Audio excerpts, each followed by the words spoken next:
앞에 섰나이다. 주여 우리에게 말씀하시고 하나님의 고귀하신 뜻을 발견할 수 있는 이 시간 되게 하옵소서. 깨닫는 은혜 다하여 주시기를 원하오며 예수님의 이름으로 기도드리옵나이다. 아멘.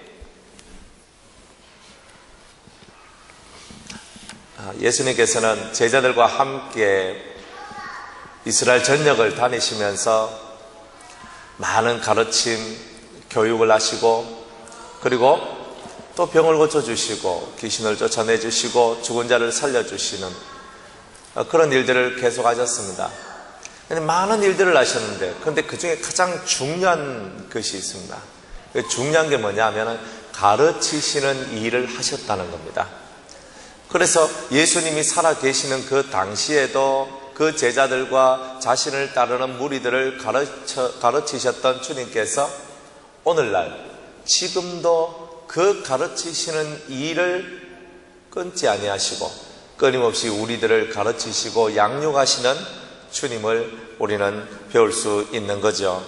그래서 오늘도 변함없이 주님은 이 제자들에게 뭔가를 가르치시는데, 근데 중요한 거는 이 제자들에게 뭔가를 가르치는 것을 제자들이 다 알아먹었느냐? 그렇지 않다는 것입니다.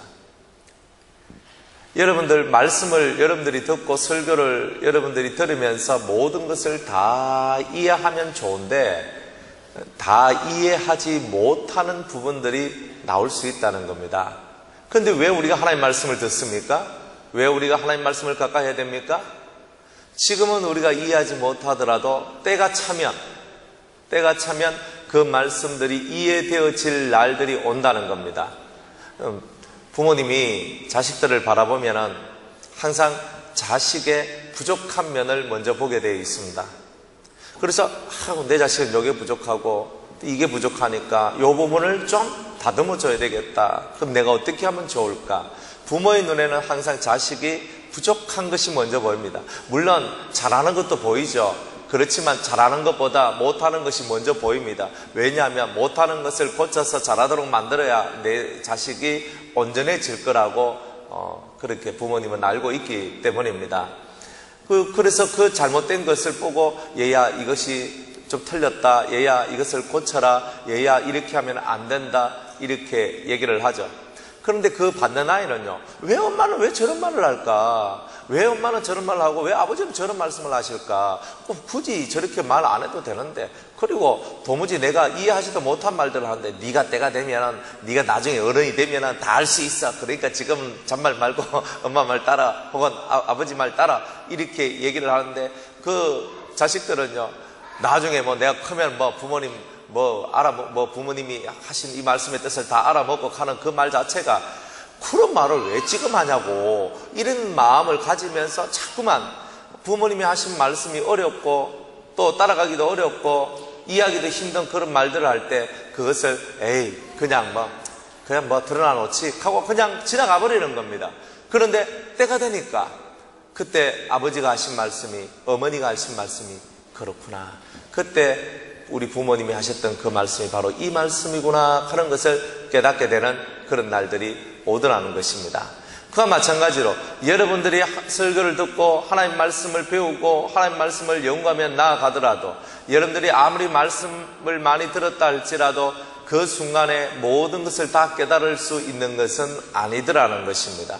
그리고 우리가 예수 그리스도의 가르침을 받을 때도, 우리가 하나님의 말씀을 들을 때도 내가 모든 것을 다 깨달을 수 있는 것은 아니지만, 오늘 이 시간 주님께서 내게 주신 그 말씀 중에 한 말씀이라도 깨닫고자 하는 그런 마음들이 우리에게는 소중한 것이란 거죠. 오늘 이 본문 말씀에 보니까 예수님께서 이 귀신 들린 그 아이를 살려주시고 그곳을 떠나서 갈릴리 가운데로 지나가시는데, 아무에게도 알려주지 않고 아무에게도 말하지 않고 은밀한 가운데 그 제자들을 가르치시는 부분이 나오더라는 겁니다. 여러분, 은밀하게 가르쳐주는 부분이 있는 거예요. 특별히 자신의 12명의 제자들한테는 은밀하게 가르쳐 주시는 것이 있다. 그래서 은밀하게 가르쳐 주시는데, 뭘 가르쳐 주시냐면 31절에 보니까 이런 제자들을 가르치시며 또 인자가 사람들의 손에 넘기워 죽임을 당하고 죽은 지 3일 만에 살아나리라는 것, 요것을 가르쳐 주기 위해서 다른 사람은 요 말을 듣지 못하도록 하고 있다는 거예요. 다른 사람은 이 말을 듣지 못하고 오직 당신을 따라오는 그 제자들에게만 내가 채찍에 맞고 고통을 당하고 고난을 당하고 죽었다가 다시 살아날 것에 대한 이야기를 가르쳐 주고 있는 겁니다. 평범하게 살아가는 분들한테는 평범한 이야기밖에 들려드릴 게 없는 거예요. 그런데 뭔가 다른 것을 꿈꾸고 있는 사람들이 있어요. 마음속에 큰 이상을 품고 뭔가 다른 마음, 일반 사람들이 품지 않는 그런 마음을 가지고 있는 사람들은 거기에 걸맞는 말씀들이, 거기에 걸맞는 깨달음들이 나가는 것을 보게 되는 거죠. 오늘 우리는 깨달아야 합니다. 하나님께서 예수 그리스도를 이 땅에 보내셔가지고 많은 말씀을 전하셨는데 그 많은 말씀 중에서 오직 제자들만이 예수님께서 사람들의 손에 넘겨 죽임을 당하시고 죽은 지 3일 만에 다시 살아나리라는 이 비밀스러운 말씀을 들을 수 있다는 거예요. 죽어야 사는 비밀, 죽는 것에 대한 비밀과 다시 살아나는 것에 대한 비밀을 깨닫게 되는 겁니다. 여러분들, 사람이 한 번 죽으면 그것으로 끝이다라고 생각하는 사람이 이 세상에 많이 있습니다. 그런데 예수님의 제자가 되면은 그 일반 사람들이 생각지 못하는 은혜의 비밀 속으로 들어가게 되는 겁니다. 그 은혜의 비밀이 뭐냐면은 사람은 죽는다는 거죠. 그러나 죽은 자가 다시 살아나는 비밀이 있다는 거예요. 우리가 죽은 자가 다시 살아나는 이 비밀한 이야기가 내 심장에 꼽혀져야 우리는 진정한 예수의 제자라고 말할 수가 있는 겁니다. 여러분들, 현세를 위해서는 할 말이 별로 없어요.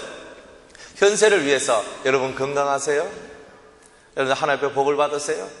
그리고 하는 일이 잘 되고 형통하기를 원합니다. 자식들이 속 안 썩이기를 원합니다. 그리고 부모님 잘 섬기세요. 자식들 잘 양육하세요. 뭐 이런 얘기밖에 또 할 게 더 있습니까? 돈 잘 벌고 건강하고 가족하고 화목하게 사세요. 이 정도 선이죠. 그런데 그 얘기가 인생의 끝이 아님을 알기 때문에 그 얘기보다 더 진한 말씀을 당신의 제자들에게 주님은 말씀하고 있는 겁니다. 우리가 먹고 살아가는 얘기가 다라면, 우리가 이 땅에서 좋은 것을 받고 좋은 삶을 살아가는 것이 다라면 예수님도 이런 얘기를 하실 필요가 없다는 겁니다. 그냥 편안하게 사세요. 복되게 사세요. 여러분들 마음에 원하는 대로 기쁨으로 즐거움으로 사세요라고 얘기하면 되는 겁니다. 그런데 그것이 인생의 끝이 아니기 때문에 예수님은 좀 더 심오한 말씀들을 그 제자들에게 해주기를 원했던 거예요. 다른 사람한테는 얘기 안 해줘요. 다른 사람한테는 말하지 않습니다. 당신의 제자들에게만 진짜의 말을 해주고 있는 것입니다. 이 말을 들을 줄 아는 자가 돼야 됩니다. 여러분들, 우리가 신앙생활을 하는 것은 죽는 법을 배우기 위해서 신앙생활을 하는 겁니다. 잘 죽는 법. 그럼 뭐가 죽느냐? 이 죽는 게 중요하단 말입니다. 내 육체가 죽으면 그 다음 것을 기약할 수가 없는 거예요. 내 육은 살아있대, 내 살아있는 이 삶 속에서 내가 죽어야 될 것이 있다는 것입니다. 첫 번째로는 여러분의 성격이, 성질이 죽어야 된다는 거예요. 여러분들이 가지고 있는 개성이 죽어야 된다는 겁니다. 내가 낸데 내가 죽으면 내가 없잖아. 맞아요. 바로 그것이 이루어져야 되는 거예요. 내가 살아있으면 항상 여러분들의 삶의 중심은 사람 중심, 나 중심밖에 되지 않는 겁니다. 나 중심 혹은 나를 조금 뛰어넘어 봤자 옆에 있는 사람, 그 정도 선밖에 못 나가는 거예요. 그렇지만 그것이 행복을 가져다 주느냐? 못 가져다 준다는 거죠. 그게 진짜 이 마음속에 평안을 주느냐? 평안을 못 가져다 준다는 겁니다. 여러분들 속에 들어있는 성격이 죽어야 합니다. 우식하면서 막 성질 확 나고 화가 확 나가지고 한번 뒤엎어버리고 싶다 하는 생각들 들지 않습니까? 이 우라질 세상, 이 세상 한번 확 뒤집어 엎어가지고 그냥 세상을 한번 개벽시켜 보겠다, 변화시켜 보겠다. 여러분 착각하지 마십시오. 그렇게 호락호락한 세상이 아닙니다. 사람들 속에는 악이 들어있고 죄를 물 먹듯이 밥 먹듯이 먹고 있기 때문에, 마시고 있기 때문에 그 심리 우리가 아무리 그렇게 떠든다 할지라도 그 속에 있는 근본적인 것이 변하지 아니하면 안 되는 거예요. 세상이 변화되질 않는 거예요. 그러면 진짜 우리가 원하는 세상이 뭡니까? 여러분이 진짜 원하는 세상이 뭡니까? 성경에 보니까 독사굴에 어린이가 손 넣고 장난을 쳐도 물지 않는 세상, 어린 양과 사자가 함께 뒹굴어 노는 세상, 그죠? 염소와 늑대가 함께 뒹굴고 초식동물과 맹수가 서로 친구가 되는 세상,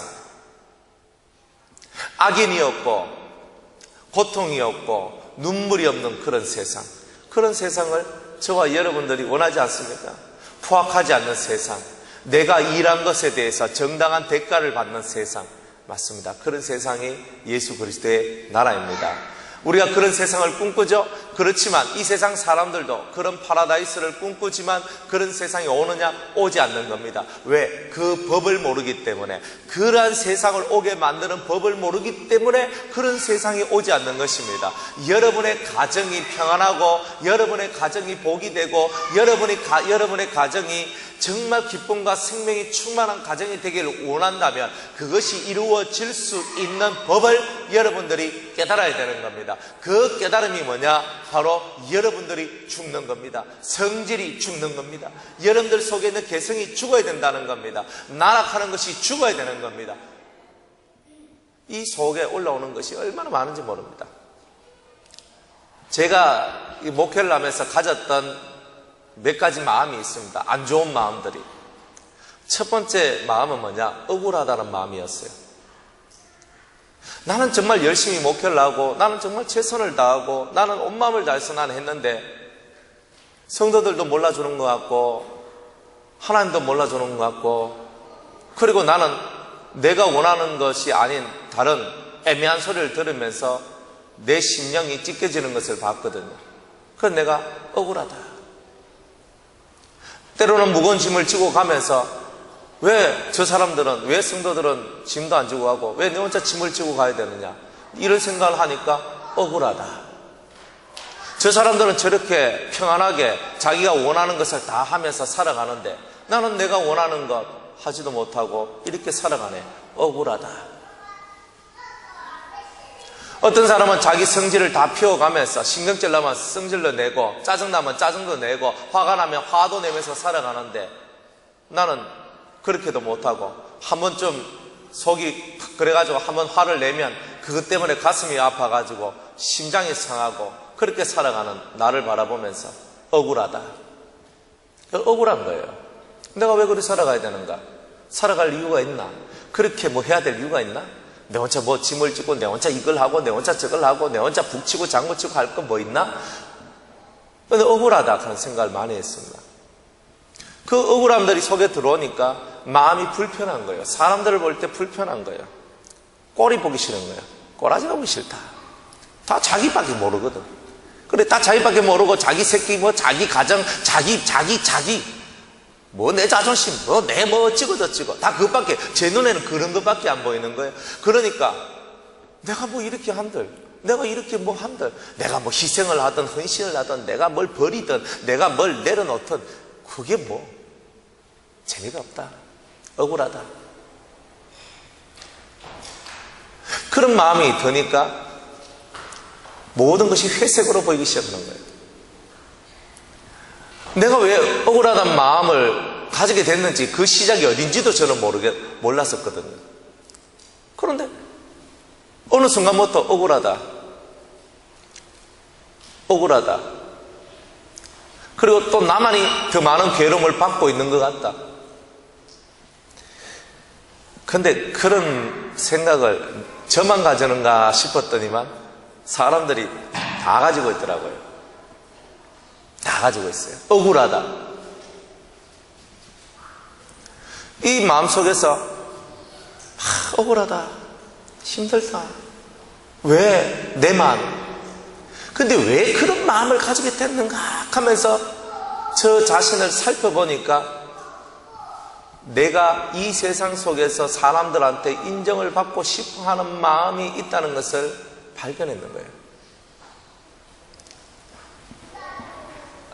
때로는 내가 지치고 내 마음이 상할 때 사람들이 옆에 와서 목사님 하면 맛있는 거 더 사주고, 목사님 하면서 오단불도 사주고, 목사님 하면서 나를 좀 이렇게 좀 잘 좀 비벼주고, 그런 마음들이 사람이라는 그 존재들이 나의 위로가 되길 원하는, 나의 기쁨이 되길 원하는 그런 나의 성품들이 있기 때문에 억울함이라는 것이 왔다는 것을 발견했는 거죠.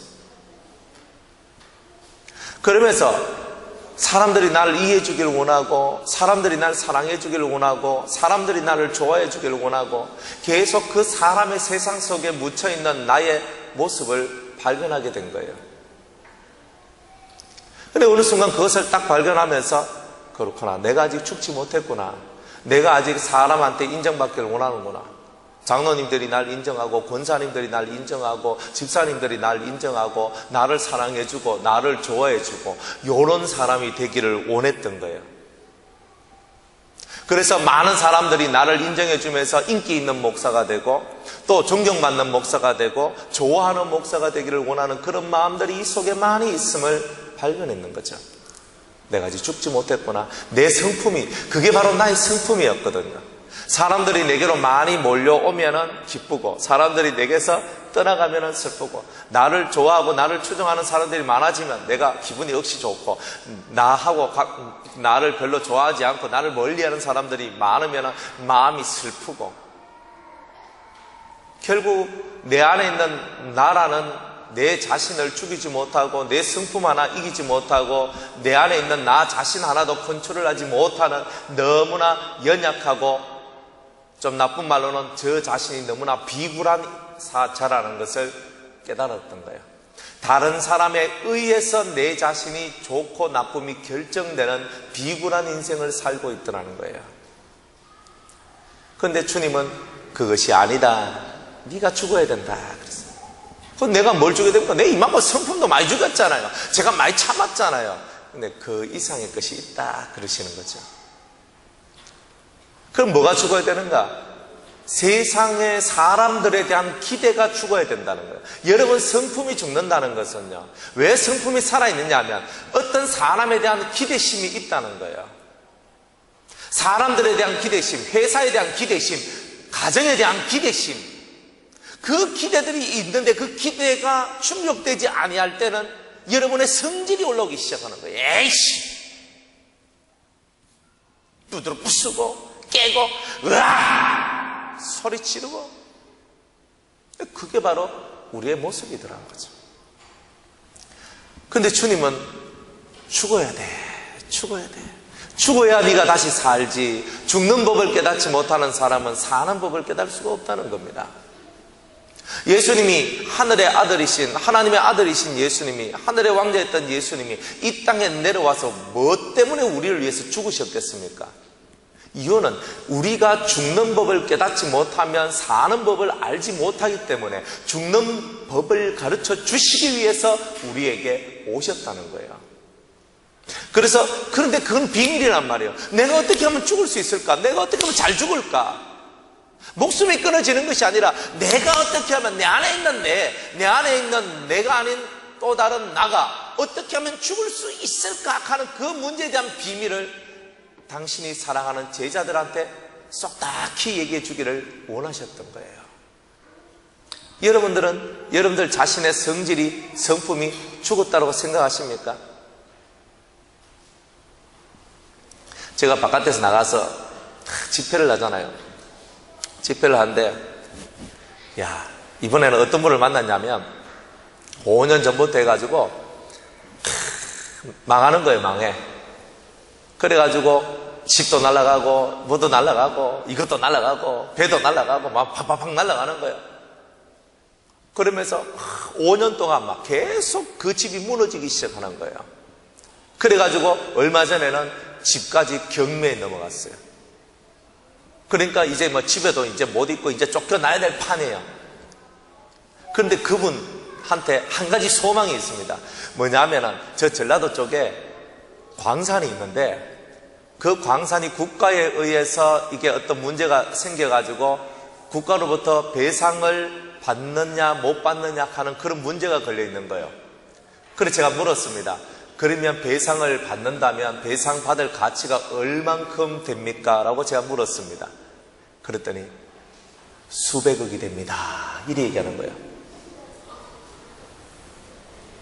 이야, 순간 유혹이 찾아오기 시작하는 거예요. 여러분, 말이 수백억이지. 그죠? 근데 그분은 저를 엄청 좋아하고 이 말씀 세계 속으로 막 들어와가지고 되게 이렇게 은혜 받는 분이거든요. 그러니까 마귀는요, 저한테 순간적으로 탁 유혹을 주는 겁니다.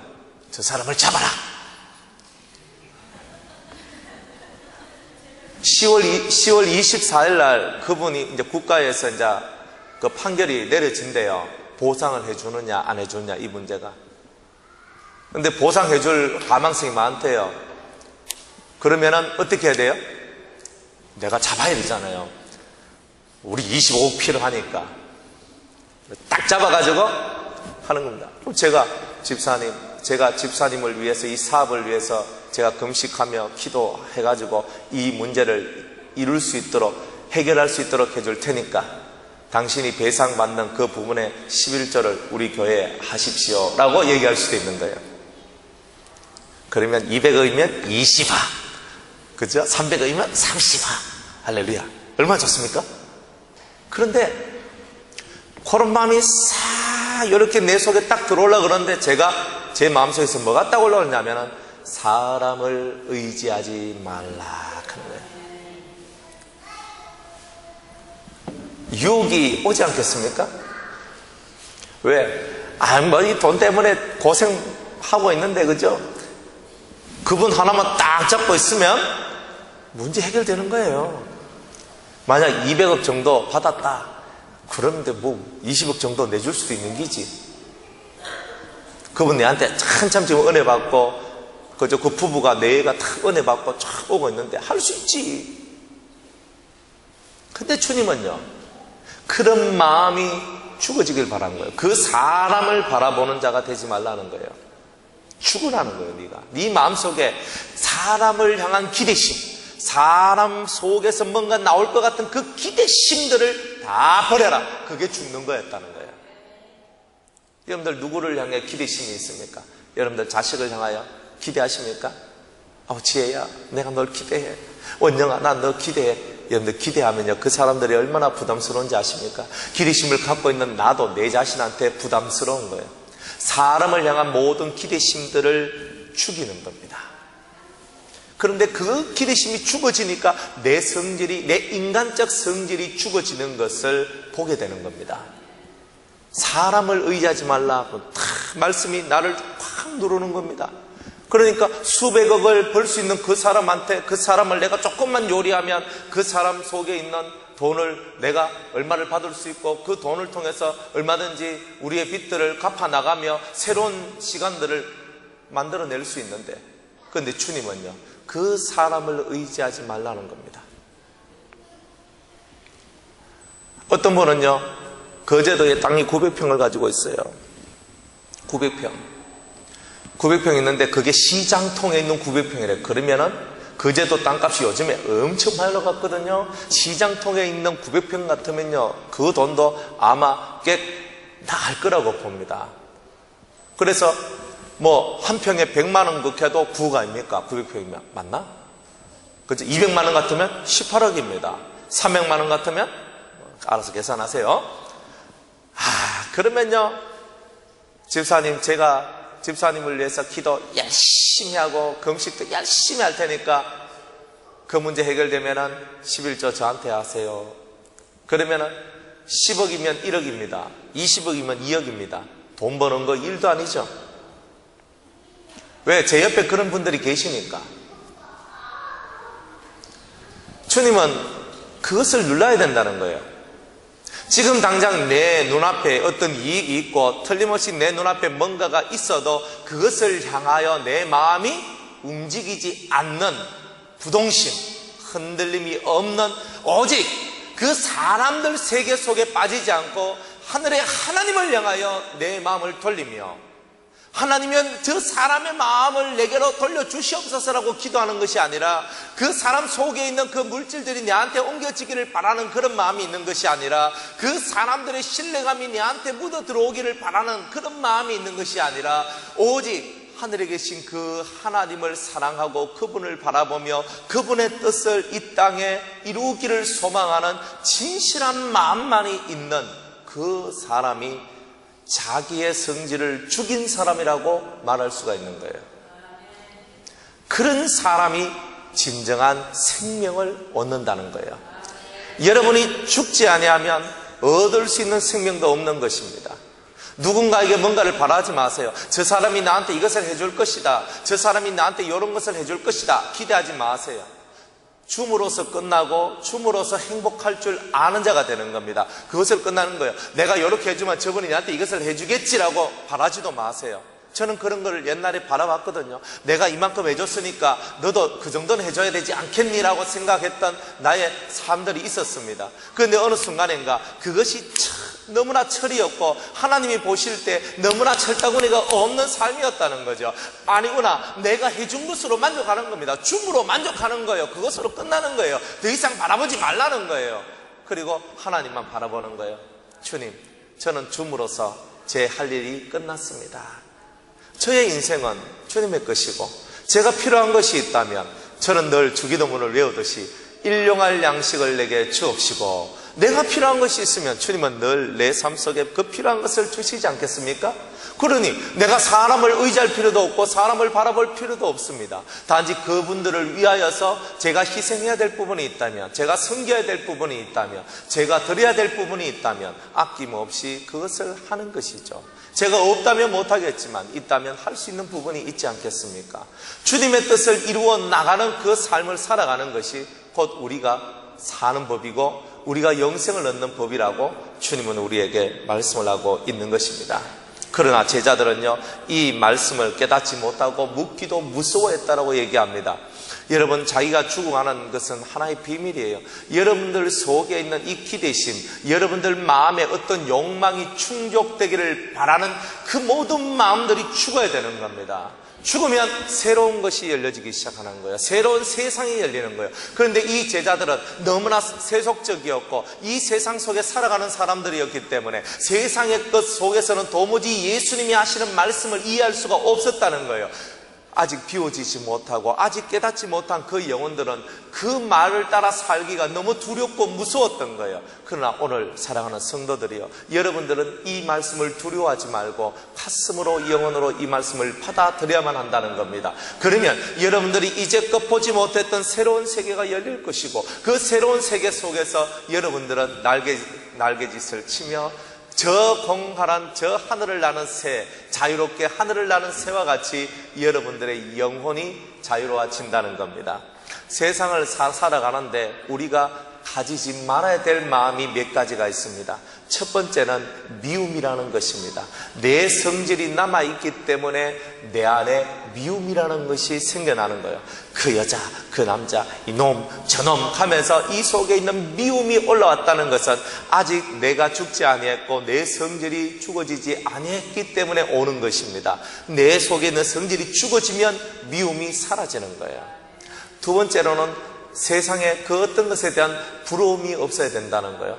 부럽다. 저 사람 보니까 저 사람 집이 부럽고 차가 부럽고 저 사람 삶이 부럽고 이게 부럽고 저 사람 가진 게 부럽고 저 사람이 지식이 부럽고 저 사람이 갖고 있는 많은 은혜가 부럽고 뭐가 부럽고 여러분, 부럽다고 여러분 것이 됩니까? 안 되지요. 비우세요. 부러움이라는 존재는 나를 타락시키는 능력입니다. 부러워하니까 그것을 취하고 싶고 그것을 취하고 싶으니까 욕망이 올라오고 욕망이 올라오니까 죄를 짓고 죄를 지으니까 사망이 오는 거예요. 그러니까 여러분 마음속에 부러워하는 마음이 사라져야 되는 거예요. 뭘 부러워하십니까? 감사하십시오. 여러분들에게 있는 작은 것 하나라도 감사하며 살아가는 그 영혼이 살아있는 생명을 얻게 되는 것입니다. 할렐루야. 그래서 이 첫 번째 가르치심을 주님께서 제자들에게 주시고 이제 길을 계속 이제 걷고 계십니다. 가버나움에 이르러 집에 계실새 제자들에게 물으시되 너희가 노중에서 서로 토론한 것이 무엇이냐. 이제 주님은 두 번째 가르침을 주고 있는 겁니다. 제자들이 길을 걸어가면서 제자들끼리 서로 옥신각신하며 뭔가 대화가 있었다는 겁니다. 그 대화가 뭐냐면 34절에 저희가 잠잠하니 이는 노중에서 서로 누가 크냐 하고 쟁론하였다 이렇게 얘기하고 있습니다. 따라합시다. 누가 크냐. 세상에 제일 관심사가 뭐냐면요, 사람들은 항상 자기가 큰 자가 되기를 소망합니다. 장이 되기를 원하는 거죠. 장, 1등, 1위, 앞서 있는 사람, 대표자. 사람들은 늘 자기 마음속에 큰 자가 되기를 소망하는 마음이 있습니다. 교회 안에서도 장로가 돼야 되고, 교회 안에서도 권사가 돼야 되고, 교회 안에서도 높자가 돼야 돼요. 목사가 제일 높습니까? 장로님이 제일 높아요? 높고 낮음에 대한 이야기가 우리 속에는 너무나 많이 있는 거예요. 그래서 두 번째 가르침은 뭐냐? 진정한 높음과 진정한 낮음에 대한 가르침을 주님께서는 주길 원하셨다는 거죠. 높아지는 것이 뭔지, 진짜 높아지는 것이 뭔지, 진짜 낮아지는 것이 뭔지에 대해서 주님은 가르쳐 주기를 원하셨다는 거예요. 그래서 12 제자를 불러서 말씀을 하십니다. 아무든지 따라합시다. 첫째가 되고자 하는 자는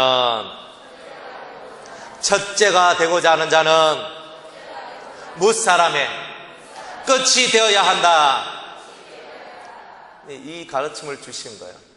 무슨 말이냐면 세상 속에서 네가 첫째가 되고 싶으면 이런 뜻입니까? 이 제자들은 항상 세상 속에서의 첫째를 꿈꾸는 거였습니다. 그런데 주님이 말하는 첫째의 개념은 세상에서의 첫째가 아니라 하나님 나라에서 첫째가 되기를 원하거든 하는 그런 말씀이었습니다. 왜? 인생은요, 기껏 살아봤자 70년, 80년이고 좀 더 많이 살아봤자 90년, 100년입니다. 100년 살면 다 살았는 거예요. 그죠? 그런데 100년 살면 다 산 그 인생 가지고 우리의 영혼을 논할 수는 없는 거예요. 영혼이란 말은 끊어지지 않는 그런 시간을 얘기하는 거죠. 우리 속에 영혼이라는 그 삶 속에서 첫째가 되는 게 좋습니까? 기껏 해봐야 100년 살아가나, 많이 살아봤자 100년 살아가나, 그죠? 그 삶 속에서 첫째가 되기를 원하십니까? 좀 더 계산을 똑똑히 잘하는 사람은 영원한 삶 속에서 첫째가 되기를 원하는 거 아니겠어요? 지금 당장 첫째가 되기를 원하십니까? 안 됩니다. 여러분이 첫째가 되려고 하면 할수록 여러분들은 점점점 미끄러져서 끝으로 내려가게 될 것입니다. 내가 장이 되고 싶습니까? 나는 장이 되기 위해서 힘쓰고 노력하고 모략과 온갖 그런 술수와 그런 것들을 부려가지고 내가 장이 된들, 여러분들 심령이 평안이 옵니까? 오지 않는다는 거예요. 진짜 첫째가 되는 거예요? 아니죠. 주님은 네가 이 세상에서 첫째가 되고자 하는 마음을 비워라. 하나님의 나라에서 첫째가 되고자 하는 사람은 이 세상에서 끝, 말째가 되어야 된다는 거예요. 이게 바로 주님이 우리에게 주신 비밀입니다. 그게 무슨 말이냐? 그 밑에 좀 더 부연 설명을 하시기를 무사람을 섬기는 자가 되라. 주인이 섬깁니까? 종이 섬깁니까? 종이 섬기죠. 여러분들 자체가 종처럼 섬기는 삶을 살라는 겁니다. 첫째가 되길보다는 끝이 되는 거예요. 내가 섬김을 받기보다는 섬기는 자, 주인이 되어서 호령하는 자가 아니라 섬기는 자로서의 인생을 살면 하늘에서는 넘버원이 된다는 뜻입니다. 우리가 섬김 받기를 좋아하죠. 그게 대접받기를 좋아하잖아요.